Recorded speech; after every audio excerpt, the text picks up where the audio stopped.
ఆనాడు రకం కట్టడం అనేది పటేళ్లు పట్టువారీలు ఉన్నప్పుడు ఆ వ్యవస్థ కొద్ది రోజులు తీసేసిన తర్వాత కూడా రకం కట్టేది ఒక వ్యవస్థ ఉండేది.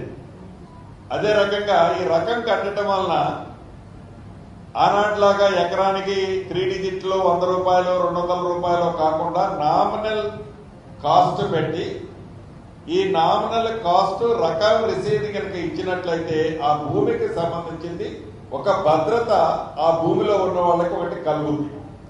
దానివల్ల ఈ భూమి 1/17 ఎస్పెషల్లీ 1/17 లేని ప్రాంతాల్లో ప్రాబ్లంలు కొన్ని సాల్వ్ అవుతాయి.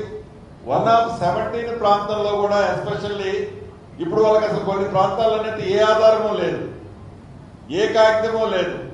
ఏ కాగితం లేకని కారణంగా అసలు ఈ భూమి నాదేనా నాది కాదా అని ఆ భూమి ఆసామి ఉలిక్కిపడి లెగిస్తే తనకొచ్చే ధర్మ సందేహంలో నిజం కూడా లేకపోలేదు.